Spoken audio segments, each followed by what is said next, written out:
The Inbetweeners is one of the most iconic British shows of the last 2 decades. It inspired inside jokes shared across an entire generation of British teenagers. Busswalkers! It's the ideal blend of cringe comedy and relatable writing, mixed with perfect casting and memorable moments. In fact, I might even go so far as to say it's the perfect coming-of-age story.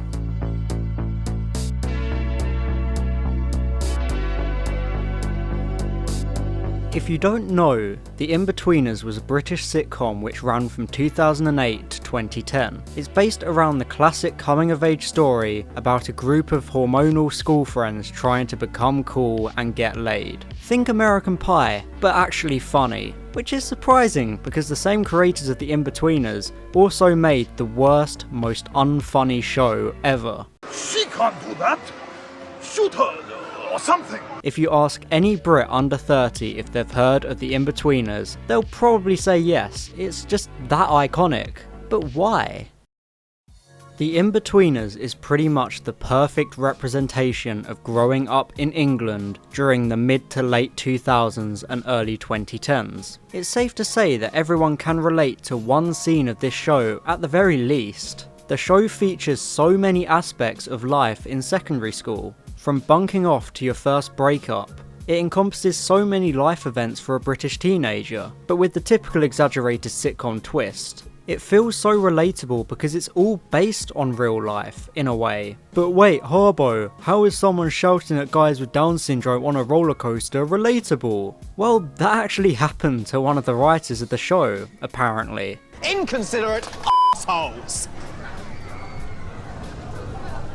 The creators of the show wrote a lot of the episodes based upon their own personal experiences. Writer Damon Beasley once got a handjob on the side of a dance floor right in front of his friends, like Simon does in episode 2 of series 2. But it doesn't stop there. Co-creator Ian Morris was once offered sex, but he suggested sliding up and down in their socks, much like Will does in episode 5 of series 1.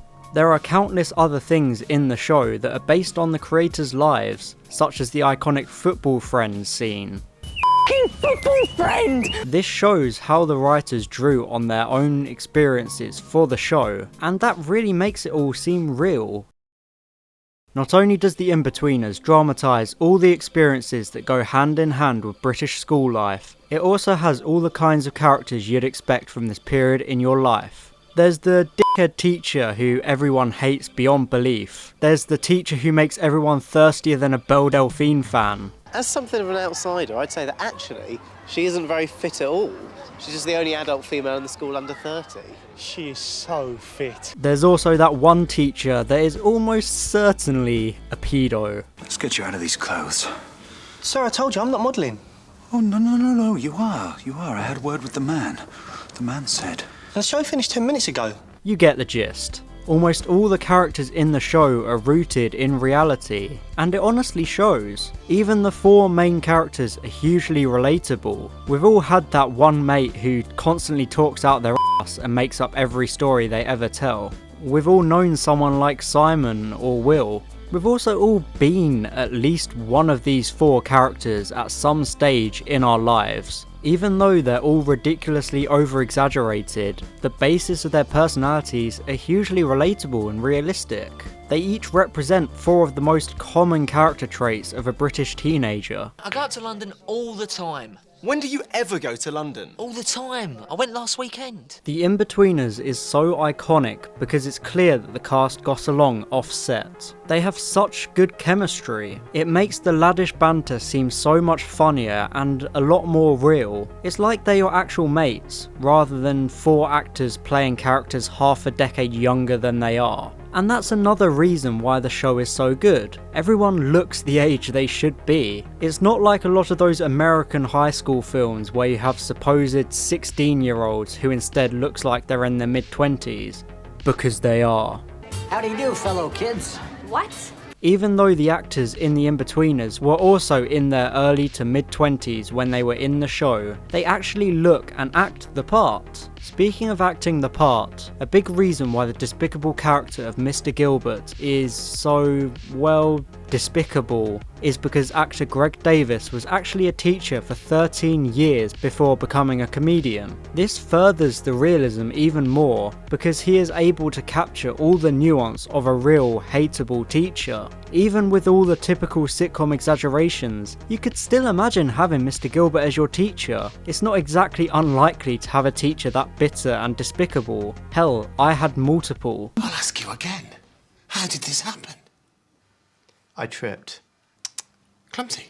The show ended in 2010, but there were 2 movies that followed, one in 2011 and a second in 2014. The first movie was essentially the perfect ending to the show, which was the entire point of the movie. It plays on the trend of people going on party holidays after graduation, but more importantly, it's all about the growth of our 4 protagonists. They finally complete their loose character arcs. For example, Simon finally moves on from Carly and Jay stops being so shallow. They all end the movie as more mature, better people. It wraps up the show perfectly because they complete their personal journeys. It's the perfect ending, which is why the second movie is utterly pointless and unnecessary, but the less said about that, the better.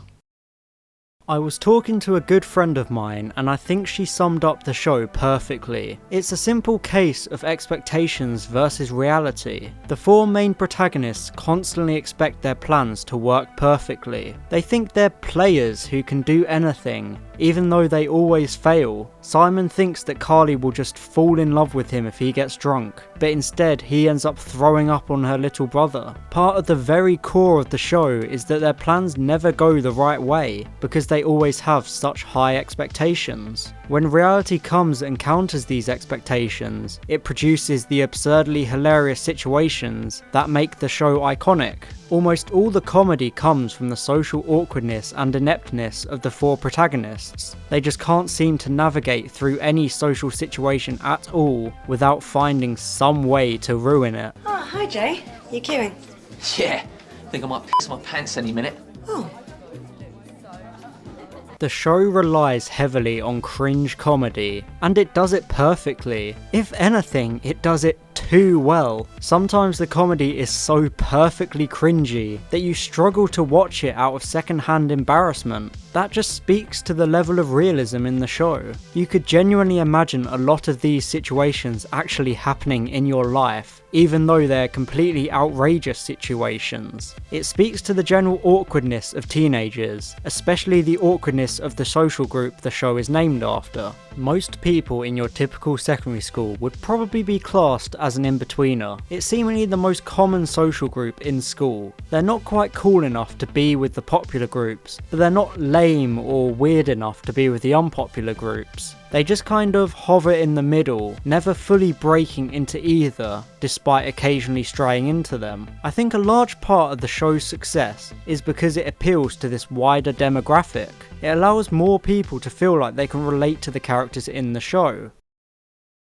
The Inbetweeners is so relatable because it plays off cornerstone things of secondary school life. Rather ironically, the show itself has in turn become a cornerstone of growing up in secondary school. The show ended the year I started secondary school, but it was still an integral part of that culture. The show left an imprint on the generation that grew up with it. That's the sign of a truly good coming of age story, because The Inbetweeners became the very thing it was about. It is one of the best British shows of all time, and it fully deserves that acclaim. It understood what it was to be a modern British teenager in a way almost no other film or TV show had before. That's why the short-lived American adaptation was so unsuccessful. You just can't take that template and those jokes and apply them to an American context, because they have entirely different experiences growing up with completely different types of people. The Inbetweeners is special. It always will be. It manages to perfectly capture the spirit of British youth. It uses experiences and characters that are easy to relate to because they are written from a place of reality and personal experience. You can easily project yourself or people you know onto the characters in the show. It's easy to tell the story of desperate teenagers trying to be cool and get girls, but it's harder to accurately simulate the wider world around those teenagers. The Inbetweeners is one of the few pieces of media that can properly portray this period of a British person's life, and that is why it's the perfect British coming-of-age sitcom. There's nothing remotely close to it.